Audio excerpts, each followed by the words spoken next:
A continuación estaremos hablando de una parte de la larga frontera entre Colombia y Venezuela, la frontera Arauca-Apure. Apure es un estado venezolano ubicado en el noroccidente del país y Arauca es un departamento colombiano ubicado en el norte de los Llanos Orientales. El estado venezolano tiene una población aproximada de 556.000 personas y el departamento colombiano una de 262.000 personas. Empezaremos hablando sobre la geografía e historia de la zona fronteriza, después haremos una narrativa etnográfica de la problemática de la empresa petrolera Oxy en el estero de Lipa, Arauca, y terminaremos pensando sobre el efecto del petróleo en temas sociales y económicos de la zona. En Arauca y Apure, el ecosistema predominante es la sabana de clima cálido y semihúmedo. Es una zona de planicies extensas, poco fértiles para la agricultura, y muchas han sido usadas para la ganadería. También hay zonas de piedemonte y serranía. Estas zonas sí son fértiles para la producción agrícola y han sido aprovechadas por las guerrillas y paramilitares para sembrar y controlar cultivos ilícitos. Historia. Época precolombina. El recuento histórico comienza desde la época precolombina, cuando la familia lingüística arawak era la más representativa de esta región. Su estrategia principal de subsistencia era la tala y la quema para sus cultivos. Las comunidades de guaivos y chiricoas eran recolectores nómadas de las sabanas. Por otro lado, tanto los chicha como los tuneos, jiraras y betoyes eran agricultores de la cordillera y del piedemonte. Como veremos, sus modos de vida y métodos de subsistencia fueron reemplazados en la culturación durante la conquista. Los conquistadores, atraídos por las historias del Dorado, llegaron a las tierras ahora conocidas bajo el nombre de Arauca para enriquecerse a partir de los recursos prometidos, cambiando la estructura de las relaciones biosociales en el territorio. Lo hicieron por medio del reordenamiento territorial, el despojo de tierras a nativos, la esclavitud y las nuevas enfermedades que traían consigo. Misiones. En el área de lo que hoy llamamos los llanos colombianos y los llanos venezolanos, hubo misiones agustinianas, franciscanas, jesuitas y dominicanas, pero las jesuitas han sido las más investigadas y documentadas. Estas misiones trascendieron el ámbito religioso y actuaron también en lo político, económico y social. Según Lina Marcela González Gómez, en el caso de los llanos orientales de Colombia y occidentales de Venezuela, las más importantes crónicas del siglo XVIII fueron las de los misioneros jesuitas Juan Rivero, José Gumilla y Felipe Salvador Gil. Las crónicas de estas misiones muestran que en estas se construyó un perfil de el llanero y, en contraste, un perfil de indígena salvaje. Los misioneros describieron esta zona como una extensión infinita y de prácticas sociales salvajes y nocivas. No había agricultura y los misioneros se veían a sí mismos como héroes llegando a llevar el bien. Algunos misioneros describieron estos terrenos como desapacibles, impenetrables, como incultos parajes y cuyos habitantes estaban en un cautiverio del demonio. Tanto el territorio como los habitantes eran vistos como algo desconocido y salvaje. La infantilización y despreciación por todo lo indígena fue clave en el trabajo de los misioneros, pues facilitó la construcción de una figura ideal del llanero hecha a partir del contraste con lo indígena y de la similitud con los propios misioneros. Según Gutiérrez, estas narrativas fueron bastante fuertes durante toda la colonia, después heredadas por la República y duraron vigentes incluso hasta el siglo XX. Vale la pena preguntarse qué elementos de esta narrativa siguen determinando de una forma u otra la visión que se tiene sobre los llanos orientales de Colombia y occidentales de Venezuela. Luego de la expulsión de los jesuitas en 1769, comenzó una gran inmigración a esta zona por prometedoras condiciones para el ganado. Por lo tanto, se fueron sedentarizando personas de todas las etnias que huían del acoso oligárquico y buscaban refugio en esta región. Así, desde un punto de vista racial o cultural, el pueblo llanero era el resultado de un sincretismo realizado en muy poco tiempo de procedencias distintas. En las últimas décadas del periodo colonial, la cantidad de personas que huían de la zona controlada por los grandes propietarios aumentó radicalmente. En el siglo XIX se separa la Gran Colombia y surge la frontera internacional entre Colombia y Venezuela. Desde ese momento, las fronteras fueron bastante abandonadas y solo eran atendidas por el Estado cuando ofrecían ventajas económicas tangibles. A mitades de este siglo, empiezan a llegar a la zona comerciantes extranjeros desde Venezuela que exportan productos del territorio y adquieren grandes propiedades ahí. En este momento, hay una gran apertura de la frontera agrícola. Un caso particular que ilustra las dinámicas económicas del momento es el comercio de plumas de garza. A finales del siglo XIX y comienzos del siglo XX, Hay un gran comercio de plumas de garza para satisfacer un creciente interés europeo por estas. Eran usadas para decorar sombreros y otros ornamentos. En Apure y Arauca este comercio creció tanto que entre 1890 y 1914 se impuso la necesidad de establecer reglamentaciones restrictivas para su recolección. Las pieles grandes, las plumas de garza o los insectos fueron productos que para 1870 proveyeron más de la tercera parte de las exportaciones colombianas. Al principio se esperaba que las garzas mudaran de plumaje soltando sus plumas naturalmente. Más adelante, sin embargo, coincidió un pico en la demanda europea de plumas con un declive en la rentabilidad del ganado, lo cual terminó en una gran tragedia. La perspectiva de grandes ganancias hizo que se mataran garzas en vez de esperar a que mudaran de plumaje naturalmente.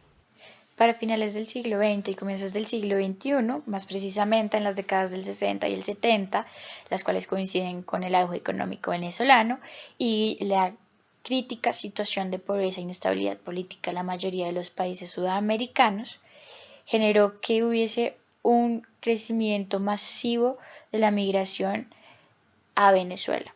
En 1976 surge un programa de inmigración más selectivo, se centraliza el otorgamiento de visas y se produce la suspensión de visas para turistas y se crea un permiso de trabajo como documento complementario de la visa de ingreso. Desde 1962 hasta los 80, la colonización de Arauca fue dirigida por el Estado para estimular la producción agrícola. Esta política pública impulsó la colonización de Antioquia, los Santanderes y Boyacá hacia Arauca. Esto significó el desplazamiento forzado de llaneros e indígenas de la zona. El Estado impulsó la colonización, pero no apoyó el desarrollo adecuado de la zona en cuanto a instituciones e infraestructura. Hasta la década de los 80, la región araucana era una zona con poca densidad poblacional.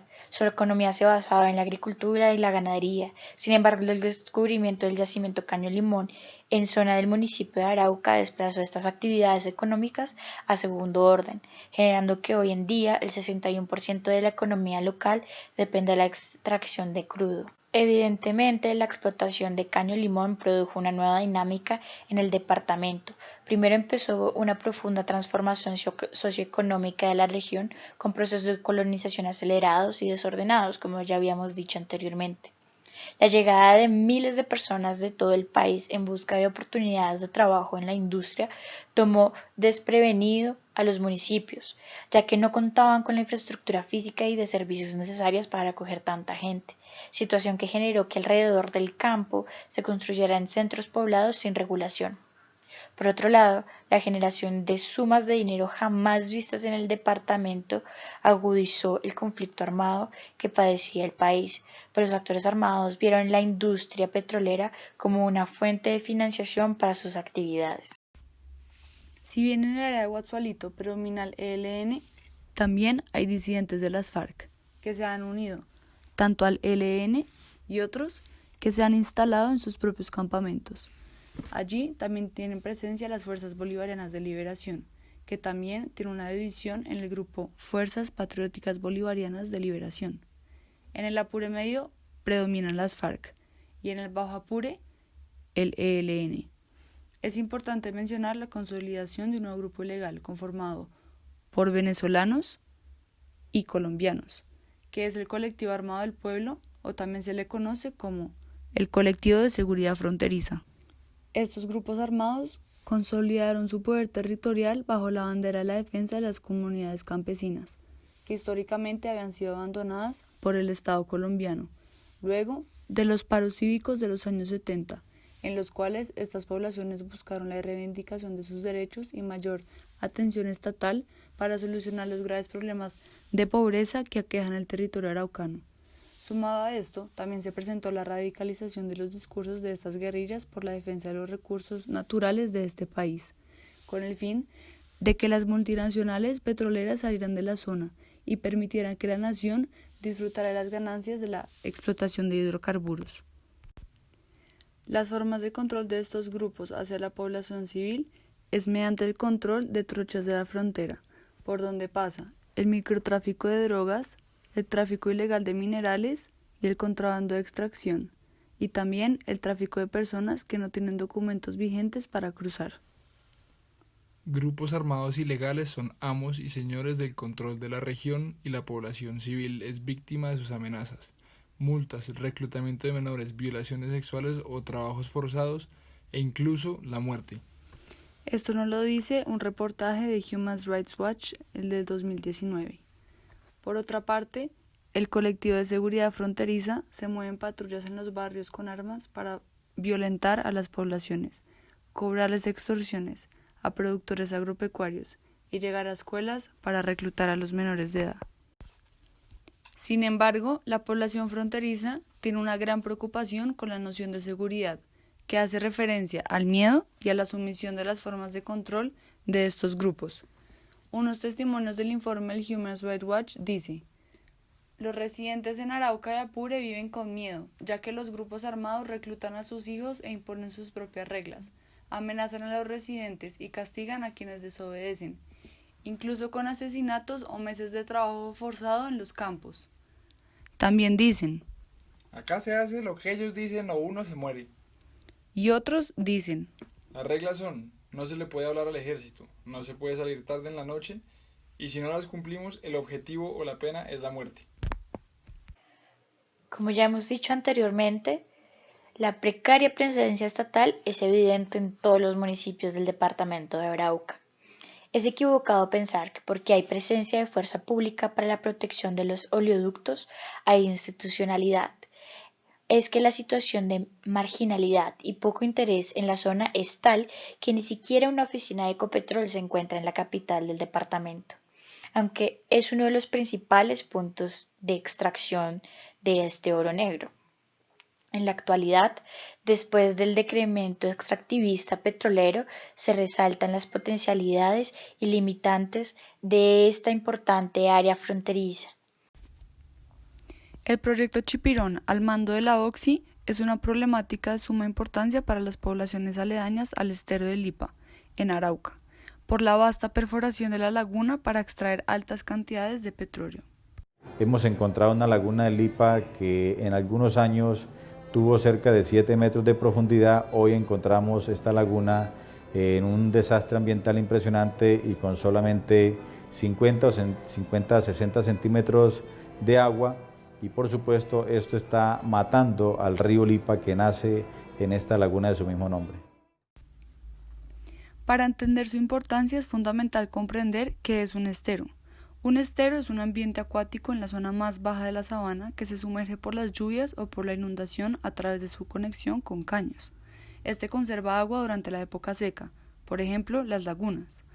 El estero de Lipa está localizado al sur de las instalaciones del campo Caño Limón y la parte norte está dentro del área del contrato de asociación Cravo Norte, al interior de la cual se construyó la plataforma multipozo Chipirón. Este estero tiene una superficie aproximada de 113 kilómetros cuadrados. Su drenaje se hace a través del río Lipa, al cual le da origen el estero Lipa. Esta corriente conecta con el río L, que a su vez fluye al río Cravo Norte. Este va al Casanare, para finalmente confluir al río Meta. La laguna de Lipa históricamente fue el sitio donde los indígenas Jignu o Guajivos, el sector de Bocas de L que encontramos ahora, hacían sus rituales. Allí en esta laguna los indígenas tenían su cacería, navegaban por la misma y vuelvo y repito, era un santuario para esta comunidad indígena.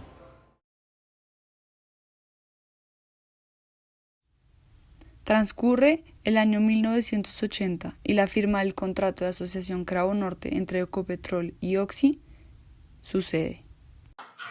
1982 a 1983, exploración y explotación petrolera, nuevos yacimientos como Caño Limón realizados por la OXY en el marco del contrato de asociación Cravo Norte. De 1982 a 1983 hay una exploración y explotación petrolera de nuevos yacimientos como Caño Limón realizados por la OXY en el marco del contrato de asociación Cravo Norte. Omar dice, ecocidio, genocidio, en esta parte tan importante del territorio. Desde el año 82 más o menos que empieza todo el proceso de exploración y explotación petrolera, donde la occidental sin ningún estudio ambiental daña o interviene todo este ecosistema y genera todo este ecocidio, genocidio en ese importante espacio de nuestro territorio. Hoy, 1985, comienza a funcionar el oleoducto Caño Limón.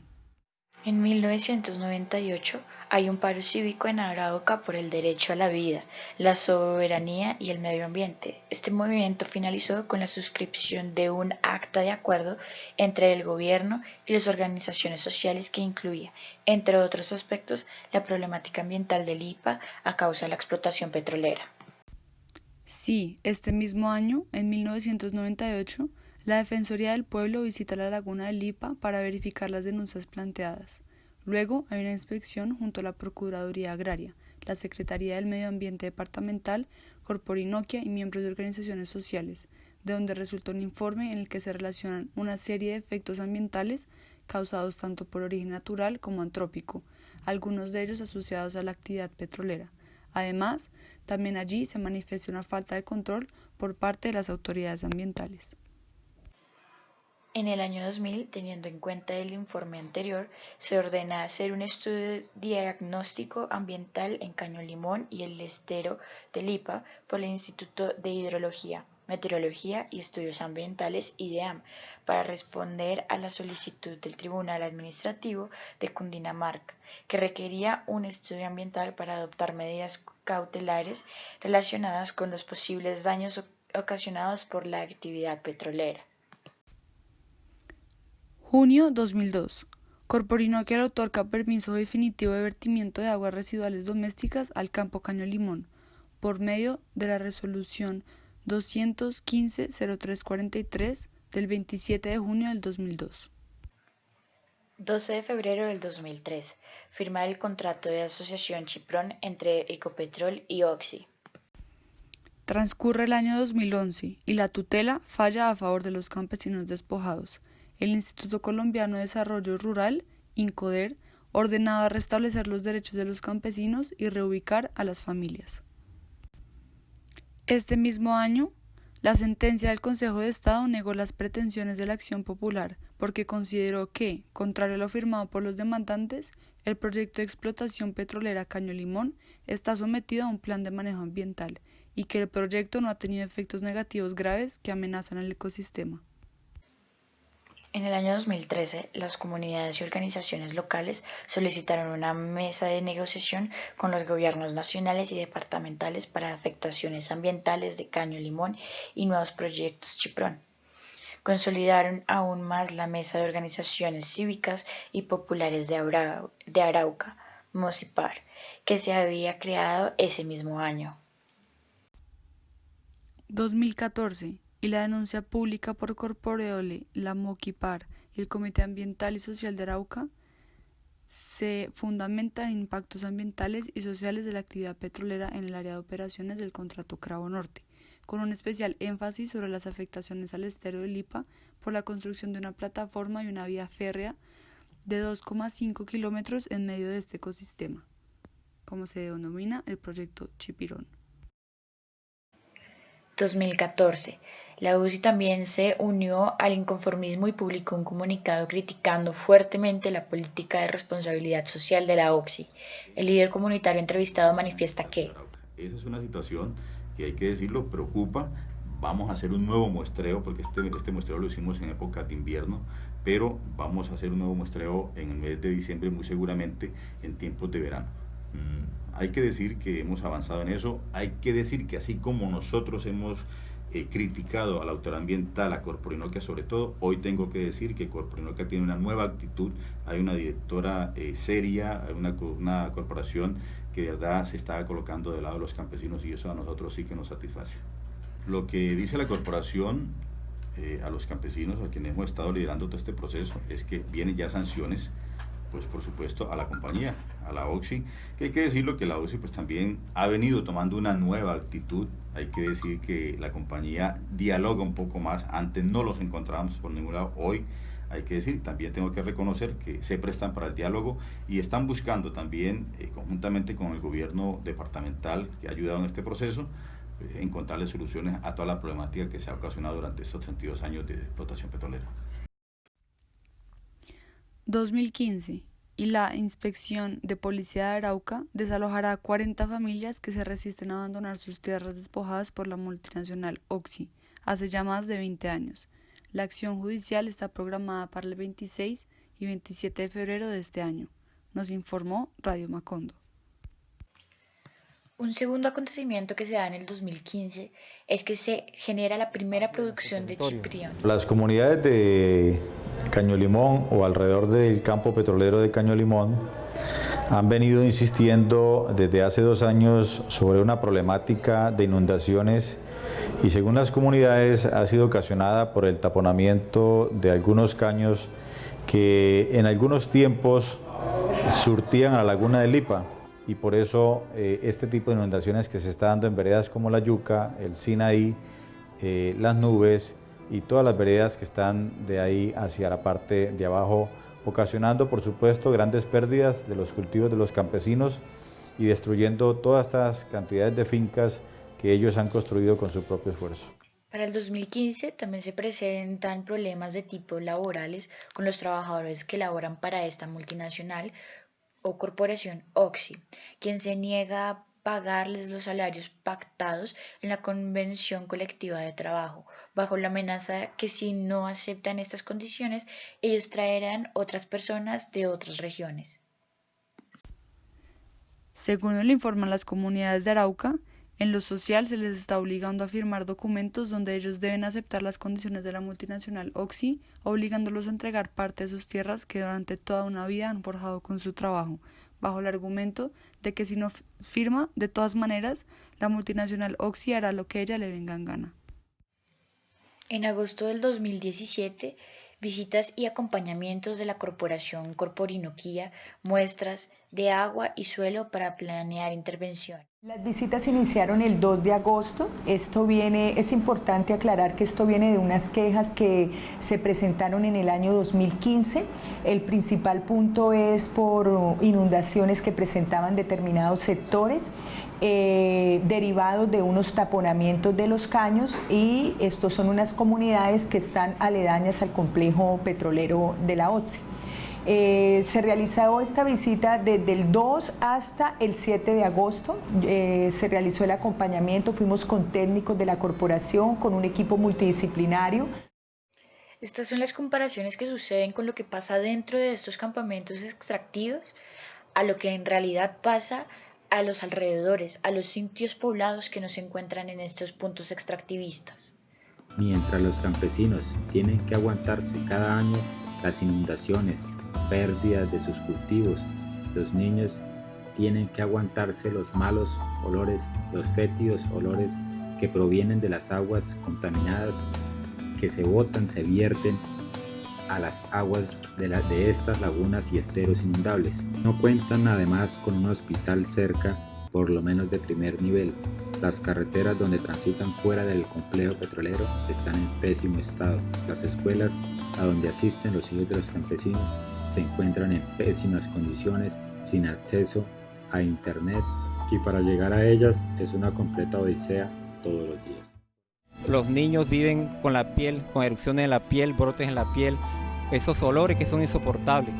El derecho de los niños está por encima de todos los derechos, que es lo que nos duele, tantos niños sufriendo al pie de una multinacional que le ha producido tantos millones de dólares al país y se han enriquecido a costa del dolor ajeno.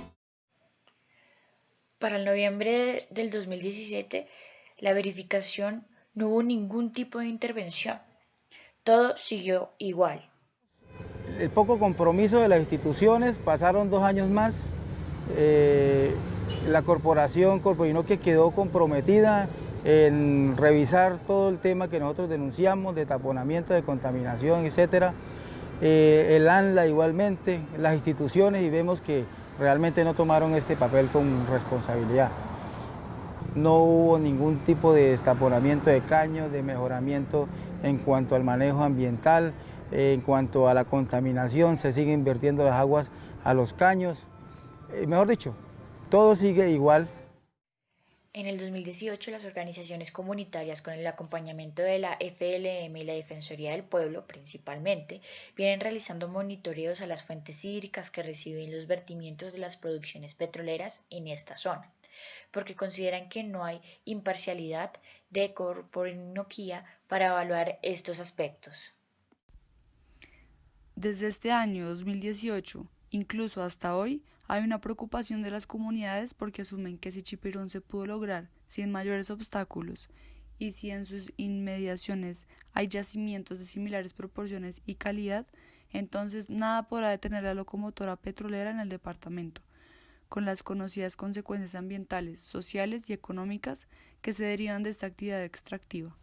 O sea, no hay una imparcialidad, uno lo que ve es que hay una complicidad de parte del ANLA con la occidental para seguir ocultando todo este ecocidio que se cometió y se sigue cometiendo en este ecosistema tan importante para nosotros los araucanos y para la cuenca del Orinoco.